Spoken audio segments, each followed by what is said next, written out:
नमस्कार दोस्तों, उम्मीद करता हूँ ये वीडियो आपको ज़रूर पसंद आएगी। अगर ये वीडियो आपको पसंद आए तो लाइक शेयर एंड सब्सक्राइब ज़रूर कर लें इस चैनल को। चलिए शुरू करते हैं। आम आदमी का मफाद है। मुश्किल मुआशी हालात की वजह से गरीब लोग ज्यादा मुतासर होते हैं। हुकूमती मुआशी टीम के इजलास की सरबराही में वजीर आजम ने यह भी कहा कि बिलवास्ता टैक्सेस का बोझ सबसे ज्यादा गरीब तबके पर पड़ता है। तो इस पर हमारा सवाल यह है कि टैक्सेस कम करने की जो बात वजीर आजम ने की है, क्या ये अमली तौर पर मुमकिन हो पाएगा? नासिर बेग चुगताई साहब। प्राइम मिनिस्टर ने बिल्कुल दुरुस्त कहा कि इनडायरेक्ट और डायरेक्ट टैक्सेस का बोझ अवाम पे पड़ता है और अवाम ही जेरबाल होते हैं।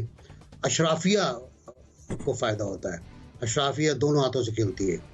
अगर कीमतें कम की जाती हैं तब भी अशराफियों का फायदा होता है। पेट्रोल की प्राइस कम होती है तो पेट्रोल गायब कर देती है, गंदम गायब कर देती है, चीनी गायब कर देती है। नुकसान अवाम भी होता है। और अगर जो प्राइम मिनिस्टर ने तजवीज़ पेश की बहुत शानदार है, मैं बड़ी इसकी तायद करता हूँ, हिमायत करता हूँ। लेकिन आपका जो जुमला है प्रैक्टिकली मुमकिन हो पाएगा, ये बड़ा इंपॉर्टेंट है। हम बड़ी कहानियां करते हैं, बड़े ख्वाब देखते हैं, बड़े आदर्श है हमारे, बड़ी हम बातें करते हैं अवाम की, और हर दरिया इरफात के किनारे कोई भूखा ना मरे, इस पर हम यकीन रखते हैं। बहुत कच्चे कहानियां सुनाते हैं, लेकिन अमल ही कुछ नहीं करते। अगर आप अपना बिजली का बिल अभी उठा लें, गैस का बिल अभी उठा लें आप, तो उसमें इतने खुफिया टैक्सेस आप पे लगे हुए हैं कि आप सोच नहीं सकते। अगर इन टैक्सेस को खत्म कर दिया जाए तो गरीब हमाम बेचारे थोड़ी सांस ले पाएंगे। अभी जो आपने बिजली की कीमत बढ़ाई है वो तो उनके लिए बढ़ा दी ना, जिनका जो 300 यूनिट चलाते हैं मुश्किल से, उनके लिए बढ़ा दी आपने। फिर पेट्रोल का लेवी देखें आप, जो उस पर लगी हुई है 40 रुपीज यार, ऑफ करें। 40 रुपए आपने टैक्स लगाया हुआ है, बाकी आप कहते हैं उसका आने जाना है, उसकी कीमतें खरीद है, तो 40 को आप 20 कर सकते हैं।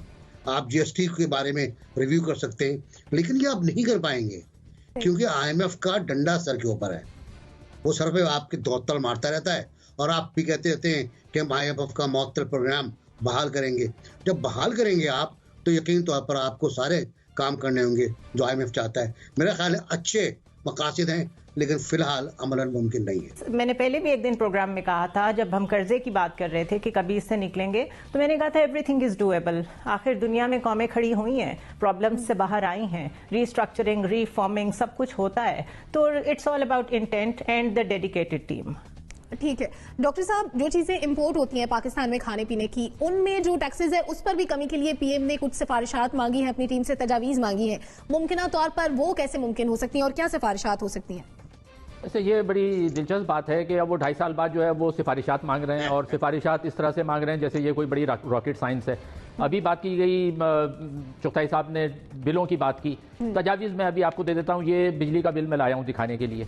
ये बिजली का बिल जनवरी के महीने का है, 4,500 रुपये का असल बिल है, और इस हुकूमत के महसूलात लिखे हुए हैं 1,000 रुपये। यानी 4,000 रुपये के बिल पे अगर मुझे 1,000 रुपये गवर्नमेंट को महसूलात देने पड़े तो इसका क्या मतलब है? इसका मतलब ये है कि 25% ऑफ दी एक्चुअल चार्जेस जो मुझे देने हैं उस पर 25% ज्यादा मैं दे रहा हूँ। अच्छा, अब वो चार्जेस क्या हैं? अब मैं अगर आपको इसमें मुख्तसर से बता दूं आवाम के लिए, और ये कोई ढके छुपे नहीं है। अभी कहा गया कि जी ढके छुपे टैक्स है, ये खुले हुए इस पर लिखा हुआ है। यानी जो असल यूनिट है वो तो 4.5 मैंने कहा। फ्यूल प्राइस एडजस्टमेंट 332 रुपए, एफसी सरचार्ज 125 रुपए, टीआर सरचार्ज 470 रुपए, टेलीविजन फीस 35 रुपए, जनरल सेल्स टैक्स 884 रुपए, और एनजे यानी नीलम जहलम सरचार्ज चार्ज किया जा रहा है 29 रुपए 20 पैसे, और sales tax fuel price adjustment 56 रुपए चार्ज किया जा रहा है। ये 1,000 रुपए मैं इजाफी दे रहा हूं 4,000 रुपए के बिल पे। अगर प्राइम मिनिस्टर साहब इतने भोले हैं कि उनको तजावीज चाहिए तो भाई मेरे सिर्फ एक बिजली का बिल उठा के देख लो, इसमें ये जो 1,000 रुपए का टैक्स आवाम गरीब को देना पड़ता है, ये this is not rocket science. इसको खत्म कर दो, आवाम पर बोझ कम हो जाएगा। अच्छा, जो टैक्सों की बात की जाती है, टैक्स पर ये 3-4 तरह के होते हैं ना। एक तो जनरल टैक्स है, ये दुनिया में सबसे ज्यादा में शुमार होता है, 17% जनरल सेल्स टैक्स। इसके अलावा जनरल हम सेल्स टैक्स जो है वो सर्विसेज पर भी आयत करते हैं, वो भी 16-17% है। फिर फेडरल एक्साइज ड्यूटी है, और उसके अलावा जो सबसे खतरनाक चीज है वो हमारे मुख्तलिफ सरचार्जेस और लेवीज हैं, जो मैंने अभी आपको जिनमें से चंद आपको बताए। तो इसलिए ये कहना कि जी पाकिस्तान में सिर्फ 1% लोग टैक्स देते हैं, ये आवाम को गुमराह करने वाली बात है। हर आदमी, वज़ीर आज़म की इत्तला के लिए अर्ज है, अगर वो तजावीज़ मांग रहे हैं, देखें सिर्फ आप पिछले 2 हफ्ते का मवाजना करके देख लें। जो फरवरी के पहले हफ्ते का जो आदाद शुमार आए हैं उसमें जनवरी के मुकाबले में 31 अशिया की कीमतें बढ़ी हैं। ये फरवरी के पहले हफ्ते की मैं बात कर रहा हूँ। 3 अशिया की कीमतें बढ़ी हैं जनवरी के मुकाबले में। दाल, चना, चावल, यानी हम कहते थे कि महंगाई हो गई है तो दाल चावल खा लो, अब दाल चावल भी बंदा कैसे खाएगा? साबुन की कीमतें बड़ी हैं, यानी साबुन बंदा गरीब आदमी नहाने से पहले सोचे कि मैं नहाऊं या नहीं नहाऊं, मेरा साबुन भी महंगा हो गया है। तो ये तो आपकी हालत है।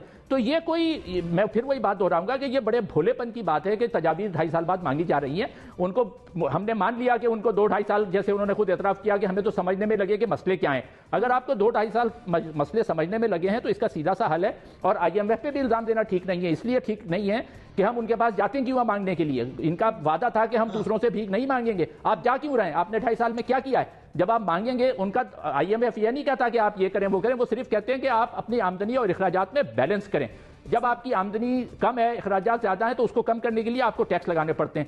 लेकिन इसका असल हल यह है कि हम अपने गैर पैदावारी अखराजात को कम करें ताकि आवाम का फ़ायदा हो। तो इसलिए बराए मेहरबानी वज़ीर-ए-आज़म से गुजारिश है कि ये इस तरह की भोलेपन की बातें छोड़ें। 2.5 साल हो चुका है, अब चीज़ों को संजीदगी से लेने की ज़रूरत है, और ये इसको इस तरह से बना के पेश करने, और ये हुक्म दे दिया गया है, नोटिस ले लिया गया है, ये वैसी ही बात है जैसे किसी ज़माने में कहा जाता था कि जी मुजरिमों से आहिनी हाथ से निपटा जाएगा, वो आहिनी हाथ का आता नजर नहीं आता था। ठीक है ना, सख्ती से निपटा जाएगा। तो ये हुक्म देने से कि नोटिस ले लिया, नोटिस लेना, हुक्म देना कुछ नहीं होता, काम करके दिखाएं भाई। ठीक है डॉक्टर साहब, आपने कहा कि आमदन 98 और खर्चा रुपया, इसलिए हमें IMF के पास जाना पड़ता है, और आपने कुछ सजेशंस भी दे दी। सरवर्दी साहब, क्या वक्ती तौर पर सब्सिडीज देकर मसले का हल निकाला जा सकता है, या किसी परमानेंट सोल्यूशन की तरफ जाना होगा?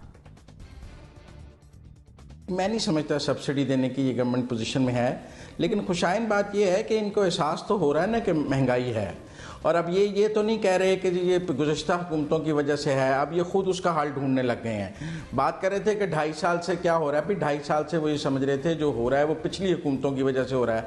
अब उनको ये पता लग गया है कि अब जो हो रहा है वो इनकी अपनी वजह से हो रहा है, तो लिहाजा बड़ी चेंज आ गई है सोच में, और हमें इस चेंज को खुशाइन कहना चाहिए, और समझना चाहिए कि अगर वज़ीर-ए-आज़म को और उनकी टीम को ये समझ आ जाएगी कि इसके बाद जो कुछ भी होगा वो उनकी अपनी कारकर्दगी है और उनकी वजह से हो रहा है, तो वो उसको ठीक करने की कोशिश करेंगे। पहले तो वो जो भी होता था वो कहते थे पिछले चोरों की वजह से हमें ये मुश्किलात हैं, पिछले चोरों की वजह से मुश्किलात हैं, लिहाजा वो उस मुश्किल की जिम्मेदारी लेने को तैयार नहीं थे। लेकिन अगर वज़ीर-ए-आज़म महंगाई की जिम्मेदारी लेने को तैयार हो जाएं, चीज़ों की महंगाई, कीमतों में इजाफे की जिम्मेदारी लेने की तैयार हो जाएंगे, और वो समझेंगे कि ये उनकी हुकूमत की वजह से ये सब कुछ हो रहा है, तो फिर वो उसका हल भी तलाश करेंगे। क्योंकि हर सियासतदान को कहीं ना कहीं आवाम में अपने वोट बैंक, अपनी मकबूलियत और अपने अनपॉपुलर होने का खौफ रहता है। और मैं समझता हूँ कि 2.5 साल हो गए हैं, 2.5 साल बाकी रह गए हैं। कहीं ना कहीं इमरान खान को ये एहसास है कि उन्होंने अगर दोबारा इलेक्शन में जाना है, मैं मान लेता हूँ कि इलेक्शन 2023 में ही होंगे, तो होने तो है ना, बगैर इलेक्शन के तो वो अगली टर्म नहीं ले सकते हैं। और अगर इलेक्शन में जाना है तो उसके लिए महंगाई कम करनी पड़ेगी, चीज़ें सस्ती करनी पड़ेंगी। एक जगह पे वो ऑप्टिमम लेवल पे पहुंच गए हैं। इससे महंगी नहीं कर सकते बिजली, इससे महंगा पेट्रोल नहीं कर सकते, इससे महंगे अंडे क्या करने हैं उन्होंने, इससे महंगे उन्होंने दालें गोश्त करनी है। आज वो अपनी मुआशी टीम के साथ बैठे हैं, उन्होंने कहा है, देखें पहले वो सिर्फ नोटिस लेते थे, अब बात नोटिस से टीम के साथ मुलाकात में कुछ आगे तजावीज़ मांगने पर आ गई है। देखें इससे पहले वो तजावीज़ नहीं मांगते थे, वो सिर्फ नोटिस लेते थे, अब वो तजावीज़ मांग रहे हैं। तो जैसे जैसे तजावीज़ मांग रहे हैं, मुझे उम्मीद है कि अगली स्टेज आएगी कि तजावीज़ आ गई हैं और उन पर अमल दरामद शुरू हो जाएगा, और जो ही उन पर अमल दरामद शुरू हो जाएगा, ऐसे ही अगले इलेक्शन का बिगल भी बच जाएगा। तो आखिरी साल डेढ़ में वो चाहेंगे कि कुछ चीज़ें नीचे ले आएँ।